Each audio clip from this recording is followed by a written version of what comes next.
এই জমিনে ওলামায়ে কেরাম আছেন তো আল্লাহর ইলম থাকবে, কোরআন থাকবে, হাদিস থাকবে। আর আল্লাহর ইলম যতদিন থাকবে আল্লাহর প্রশংসা ততদিনে জমিনে চলবে। জমিনও ঠিক থাকবে, আসমানও ঠিক থাকবে। আর যেদিন থাকবে না তারা আস্তে আস্তে কিয়ামত খুব নিকটে চলে আসবে। ওলামায়ে কেরামদের মাধ্যমে মানুষ জান্নাতের পথ পাবে, ভিন্ন কোনো আর রাস্তা নাই, ঠিকানা নাই জান্নাতের পথ পাওয়ার। জান্নাতের পথ ঠিকানা পাওয়ার একমাত্র ঠিকানা ওলামায়ে কেরাম। কারা? আন্তর্জাতিক এক চক্রান্ত, উলামায়ে কেরামকে আলাদা করে দাও, দলে দলে ভাগ করে দাও। একটা কি বলবে এটাকে, ধরে নেন এই পিলার, এটা কি পিলার, আস্থা আছে, শক্তি কম না বেশি? মাঝখান থেকে ফাটল হবে 2-3টা, শক্তি থাকবে? মুসলমান রসুল বলছেন একটা দেহের মতো, এক জোড়া, কোনো আলাদা নাই, এক দেহের মতো যখন থাকবে দুনিয়ার কোনো শক্তি মাথা উঁচু করে কথা বলার সাহস পাবে না। বাংলাদেশে আলেম ওলামা কম না বেশি? মাদ্রাসা, মসজিদ, পীর মাশায়েখ, মুসলমান বেশি। এরপরও আমাদের এত চেঁচামেচি করতে হয় কেন? আমাদের এত চিল্লাইতে হয় কেন? সব আলেম ছিলেন পর্দার আড়ালে, দেওয়ালের ভেতরে কিতাব পড়াইতেন, বুখারী পড়াইতেন, তিরমিজি পড়াইতেন, মুসলিম পড়াইতেন, কালা কালা রাসূলুল্লাহ পড়াইতেন। এরা এখন ওই ক্লাস বাদ দিয়া একদল অল টাইম মাঠে ময়দানে দৌড়াচ্ছেন। কারণ কি? আলেমরা মাঠে নামে নাই, নাস্তিক বেঈমান বাতিলরা তাদেরকে মাঠে নামতে বাধ্য করেছেন। বাংলাদেশে কোনো মুসলমান, কোনো আলেম, কোনো কওমি, কোনো তাবলিগ, কোনো দেওবন্দি কখনো কোনো মানুষের হিন্দু, বৌদ্ধ, ইহুদি, খ্রিস্টানের উপর আক্রমণ করে নাই, আক্রমণাত্মক বয়ানও করে নাই। করছে? তাহলে নাস্তিক কেন আলেমকে গালি দেয়? বিধর্মী কেন ইসলামের বিরুদ্ধে কথা বলে? পৃথিবীতে ইসলাম মানুষের অধিকার রক্ষা করেছেন, কিন্তু কিছু নাকেসাতুল আকল, অর্ধ আকলওয়ালা, জ্ঞানওয়ালা নারীরা কেন নারীদের অধিকার নিয়ে মাঠে ময়দানে বেপরদায় মিছিল করে, ইসলামের বিরুদ্ধে আঘাত করে? করে না? করে না? আমরা তো হিন্দুদের ধর্মের উপরে আঘাত করিনি, ইহুদি ধর্মের উপরে আঘাত করি নাই।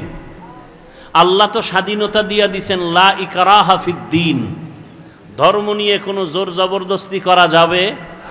হিন্দু তার ধর্ম পালন করবে স্বাধীনভাবে, ইহুদি তার ধর্ম পালন করবে স্বাধীনভাবে, খ্রিস্টান তার ধর্ম পালন করবে স্বাধীনভাবে। আল্লাহ স্বাধীনতা দিয়েছেন, তার মানে কি তারাও জান্নাতে যাবে? স্বাধীনতা দিলেন কেন? দেওয়ার একমাত্র কারণ পরীক্ষার হল এ পৃথিবী, আর পরীক্ষার হলে প্রশ্নের উত্তর কেউ ভালো লেখে, কেউ খারাপ লেখে, কাউকে বাধা দেওয়া হয় না। দেওয়া হয়? দেওয়া হয় না। কিন্তু ফলাফলের বেলায় দেখা যাবে কে গোল্ডেন A+, কে পাশ করলো, কে ফেল করলো। কথা বুঝে আসছে? কিন্তু তারা ধর্ম পালন করতে গিয়ে যদি মুসলমানের উপর আক্রমণ করে, তখন আর মুসলমান বসে থাকার কোনো সুযোগ নাই। হিন্দু, বৌদ্ধ, ইহুদি বাদ দেন, মুসলমানের উপরে, আলেমের উপরে আক্রমণ তো হিন্দু করে না, খ্রিস্টান না, মুনাফিকরা করতেছে। বহু জায়গায় মসজিদের আজান বন্ধ, ফজরের নামাজ পড়ে ইমাম সাহেব একটা তেলাওয়াত করে, গজল গায়, মসজিদের আশেপাশের মুসল্লি মুসলমান বলে আমার ঘুমের ক্ষতি হয়। আছে না নাই? মুসলমান ফ্যাক্টরি, মাধবদী একটা বাণিজ্যিক এলাকা, ব্যবসায়ী প্রতিষ্ঠানের এলাকা, বহু মুসলমান আছে ফ্যাক্টরিতে কর্মচারী কাজ করবে, নামাজের টাইমে সময় দেয় না। আছে না নাই? তাহলে ইসলামের ক্ষতিটা কারা করতেছে হিসাব করা দরকার। এগুলোর থেকে আমাদের এক হতে হবে। আমরা কালেমার মুসলমান। আমাদের আল্লাহ কতজন? বলেন বলেন। আপনাদের আল্লাহ আলাদা? আমগো হুজুরদের আল্লাহ আলাদা? তাবলিগ চরমনের আল্লাহ ভিন্ন? তাহলে সবার আল্লাহ, রসুল, কোরআন, কাবা, ধর্ম, কালেমা, তাহলে ভিন্নতা কেন? দ্বন্দ্ব কেন? দুনিয়াতে আসছি সিস্টেম, বিদায়বেলা কাফনের সংখ্যা, সারা দুনিয়ার পুরুষের কাফন কয়টা, মহিলাদের কতটা, কালার হবে আলাদা, চরমনাইওয়ালাদের কাফনের কালার একরকম, তাবলিগওয়ালাদের কাফনের কালার ভিন্ন।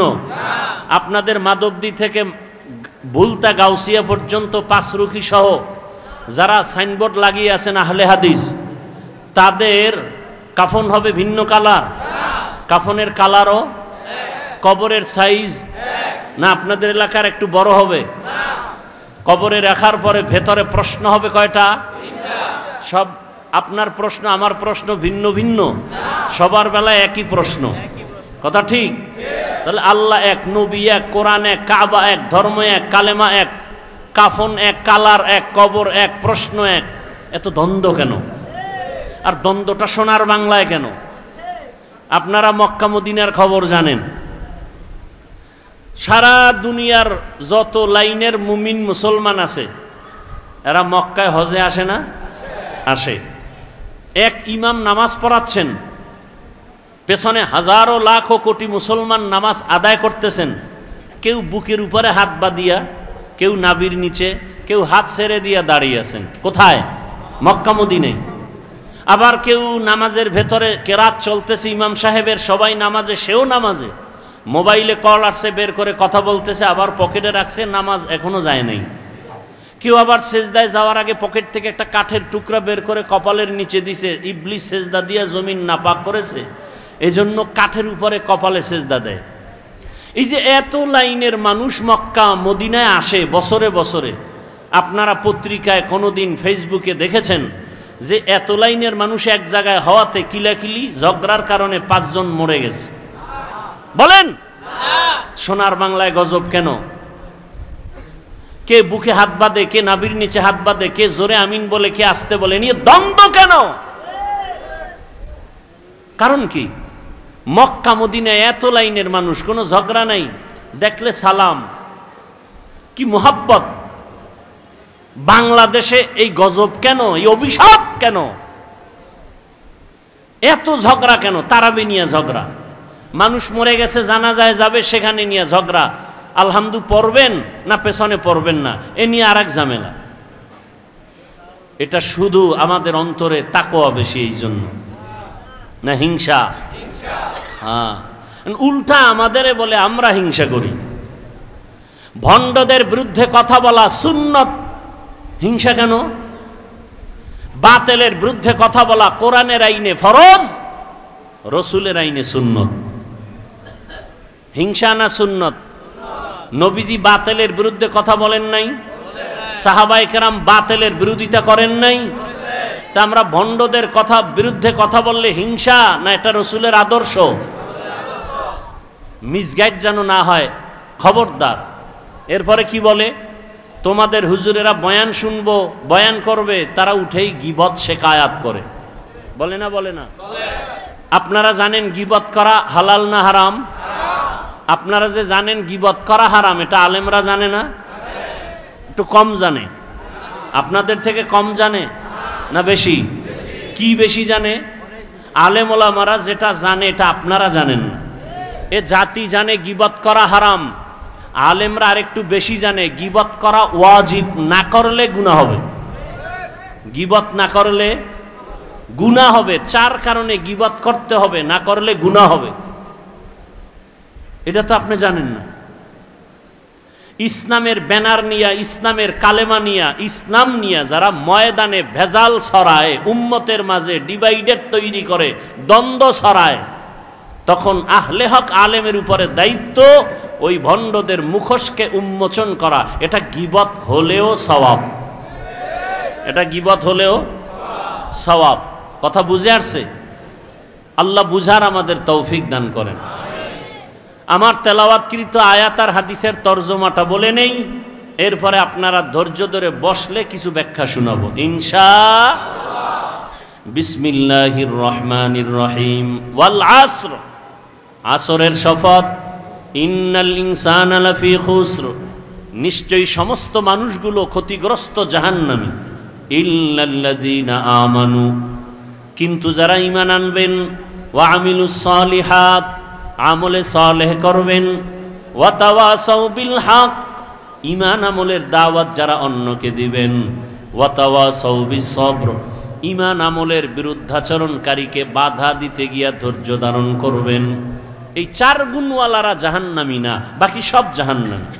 রহমতের নবী বলেন, মাইয়ুরিদিল্লাহু বিহি খাইরান ইউফাক্কিহু ফিদ্দীন, আল্লাহ যার কল্যাণ চান আল্লাহ তাকে তাফাক্কুহ ফিদ্দীনের মাকাম দান করেন, দ্বীনের সহি বুঝ দান করেন। আল্লাহ যাকে ভালোবাসেন। দ্বীনের বুঝ পাওয়া এক জিনিস, আর দ্বীনের জ্ঞান অর্জন করা ভিন্ন জিনিস। দ্বীনের জ্ঞান অর্জনকারী বা করা, এটা তাআল্লুম ফিদ্দীন, দ্বীনের জ্ঞান অর্জন হিন্দুও করেছে। আপনারা এই মাধবদী স্ট্যান্ড থেকে একটু সামনে আগাবেন, ওখানে একটা হিন্দু ভাইয়ের নাম লেখা আছে, একটা সাইনবোর্ড ছোট আকারে, ভাই কি জানি গিরিশচন্দ্র সেন। এরকম বহু আল্লাহর বান্দা বিধর্মী, কিন্তু ইসলামের জ্ঞানে অনেক জ্ঞান রাখে। আমাদের বরিশালের ভাষায় আমি শব্দটা বেশি বলি, বেশ্যা। বাংলাদেশের এক কুখ্যাত বেশ্যা তাসলিমা নাসরিন, অথচ সে এমবিবিএস ডাক্তার। কি ডাক্তার?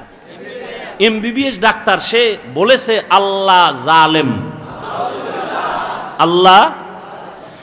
সে এমবিবিএস ডাক্তার, যেমন তেমন নরমাল ডাক্তার না, এত বড় দামি ডাক্তার। নাম কত সুন্দর, কিয়ামতের দিন আল্লাহ নামের বরকতেও জান্নাত দিয়ে দিবেন।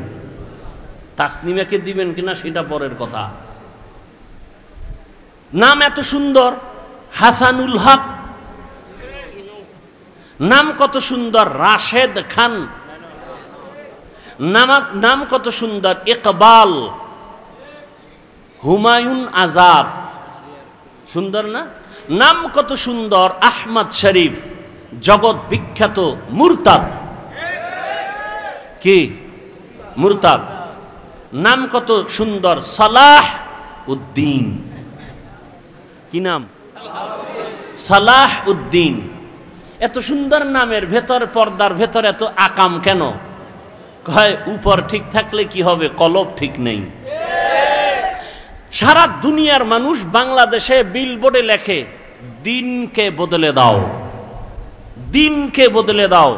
আর সব উলামায়ে কেরামের মিশন একটা, দিলকে বদলে দাও। দিল, দিল। সারা দুনিয়াবাসী কি বদলায়? দিন। উলামায়ে কেরাম কি বদলায়? দিল। দিল বদলাইতে পারলে দিন বদলে যাও বলতে হবে না, অটো দিন বদলে যাবে। এই দিলকে বদলাতে হবে। রাসূল দুনিয়াতে আসছেন, মক্কা নগরীতে এসে দিন বদলায় নাই। কাফের মুশরিকের কি বদলাইছেন? দিল বদলাইছেন। যে কারণে তরবারি নিয়ে রাসূলকে হত্যা করতে গিয়েও 27 বছরের যুবক কালেমা পড়ে মুসলমান। নাম কি? কেমন মুসলমান? যে শয়তান দেখলে ভয় পায়। আমরাও মানুষ, তারাও। আমরা কেমন মানুষ? বাঘ দেখলে ভয় পাই, ঠিক নেই? আর উজানির কারি ইব্রাহিম কেমন মানুষ? বাঘ তাকে ভয় পায়।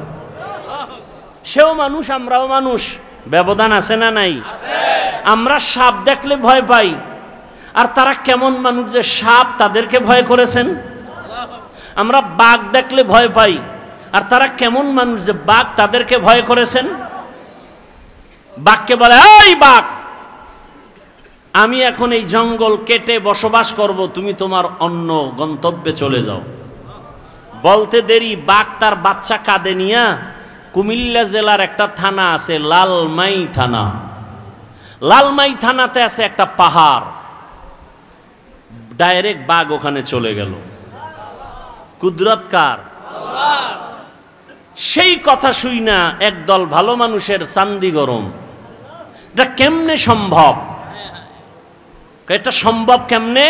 দিন বদলে গেলে হবে না, দিল বদলে গেলে সম্ভব। আপনাদের এলাকায় গরু দিয়া হাল চাষ করে না?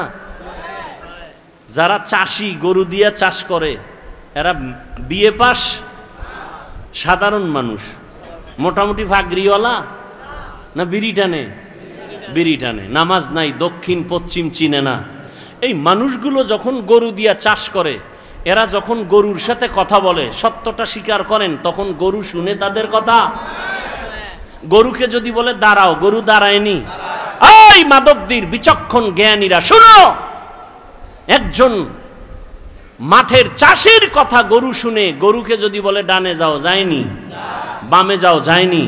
একটা চাষির কথা যদি গরু শুনে, একজন তাকওয়াওয়ালা আল্লাহওয়ালার কথা বাঘ শুনবে না কেন? তোমার দিল বদলাতে হবে। আইও, কি বদলাতে হবে? দিল বদলানো। আল্লাহওয়ালাদের সামনে বসো। আমি তো অনেক জায়গায় বলছি, চরমনাই নিয়ে, উজানি নিয়ে সব প্রশ্ন বাদ দাও। উজানির মাঠে যাও, চরমনাইয়ের মাঠে যাও, বয়ান শুনো, সব প্রশ্নের জবাব অটোমেটিক কলবে এসে যাবে, কোনো প্রশ্ন নাই। তুমি বসে বসে কাগজ কলমে হিসাব মিলাও, এই সমস্যা। আর একদল হিসাব বন্ধ কইরা আল্লাহর দিকে আগায় গিয়া তারা এখন বহুদূর আগায় গেছে। এরা জিকিরের লাইনে অনেক আগায় গেছে, তেলাওয়াতের লাইনে আগায় গেছে, রুহানি পাওয়ার তাদের এত বেড়ে গেছে, তাদের চোখের দিকে তাকাইয়া কথা বলার সাহস কোনো ব্যক্তির নাই। আল্লাহ হেদায়াত দান করুন। তো আল্লাহ যাকে ভালোবাসেন তাকে তাফাক্কুহ ফিদ্দীনের মাকাম দান করেন। দিনের জ্ঞান না দিনের বুঝ? দিনের জ্ঞান অর্জন করা আলাদা, দিনের বুঝ পাওয়া আলাদা। দেখেন, আমরা এখানে সবাই একটু আগে বলছি আমরা এক আল্লাহর গোলাম, সবাই মুসলমান, কথা ঠিক? আপনার আমার আল্লাহ, নবী, কাবা, কালেমা, ধর্ম, কোরআন এক। তা আপনাকে বয়ান করতে হবে কেন? বয়ান তো তাদেরকে করব যারা আল্লাহ চিনে না, নবী চিনে না, কোরআন বুঝে না, হাদিস বুঝে না, আখেরাত চিনে না। আপনি আল্লাহ চিনেন, আপনার আমার আল্লাহ এক, নবী এক, কোরআন এক, আপনাকে বয়ান করব কেন? বরং বয়ান করব কেন না, আপনার পেছনে ঘুরতে ঘুরতে কুত্তার মতো পাগল হয়ে গেছে, ঘুম নাই, খানা নাই, সব আলেমরা পেছনে আপনাদের। হিন্দুদের বয়ান করবে কখন? আপনাদের পেছনে সময়। কিসের বৃষ্টি আর রৌদ্র? আপনাদের পেছনে সময়। একই আল্লাহর গোলাম। আমি কেমন মানুষ, টুপি খুলতে চাই না, লজ্জা। আপনি কেমন মুসলমান, টুপি দিতে চান না, লজ্জা। টুপি দেওয়া লাগে, এটা বুঝেননি? টুপি দেওয়া লাগে না, লাগে না? বুঝে দেয় না কেন? জানে টুপি দেওয়া দিলে ভালো, দেওয়া লাগে, মুসলমান হিসেবে দেয় না কেন? জানা আছে কিন্তু বুঝ নেই। জ্ঞান আছে, টুপি দেওয়া দরকার, দেয় না কেন? বুঝ নাই। যেদিন কলবের পরিবর্তন হবে, বুঝ এসে যাবে, তখন স্কুলে পড়নেওয়ালাও টুপি লাগাই দেবে, কলেজে পড়ুয়াও টুপি লাগাবে। আমি দাড়ি কাটতে চাই না, আর আপনি মুসলমান দাড়ি রাখতে চান না। আমি দাড়ি কাটতে গেলে লজ্জা, আর আপনি মুসলমান দাড়ি রাখতে গেলে লজ্জা। আমি নামাজ না পড়লে লজ্জা পাই, আর আপনি নামাজ পড়তে গেলে লজ্জা পান। আমি মসজিদে না ঢুকলে লজ্জা, আর আপনি ঢুকতে গেলে লজ্জা। কারণ কি? জ্ঞান আছে, বুঝ নাই। মসজিদে যাওয়া লাগে মুসলমান হিসাবে, এই জ্ঞানটা আছে না নাই? যায় না কেন? বুঝ যেদিন ঠিক হয়ে যাবে, সেদিন জেনারেল পড়ুয়া ব্যক্তিও মসজিদে ঢুকে যাবে। সেদিন জেনারেল লাইনের মানুষের দাড়ি লম্বা হয়ে যাবে। আর্মির চাকরি করে যুবক বলে চাকরি ছেড়ে দিয়েছি, কেন? বলে বারবার বলা হচ্ছে আমাকে দাড়ি কেটে ফেলো। আমি বললাম চাকরি ছেড়ে দিলাম, দাড়ি ছাড়বো না। এতে 2-3 মাস আগের কথা বলছি। আর আপনাকে বয়ান করার পরেও আপনার টুপি মাথায় দিতে এখনো চিন্তা করতে হবে। আমরা তো বলি না, এই আমার মতো পাঁচকল্লি লাগাও, আমার মতো কওমি মাদ্রাসায় যাও, তাবলিগে যাও, পীরের কাছে যাও, একবারও বলি নাই। আমি যতটুকু বলবো, রহমতের নবীর আদর্শের মালা গলায় লাগাও। এজন্য দিনের বুঝ বড় দামি এক সম্পদ। আল্লাহ আমাদের সকলকেই দিনের সহি সমঝ দান করেন। অন্তর থেকে বলেন আল্লাহুম্মা আমিন। আল্লাহুম্মা এক শব্দ, আমিন আর এক শব্দ। আল্লাহুম্মা আমিন, আল্লাহুম্মা আমিন, মামিন না আমিন। তাহলে আল্লাহুম্মা আমিন, বুঝলেন না?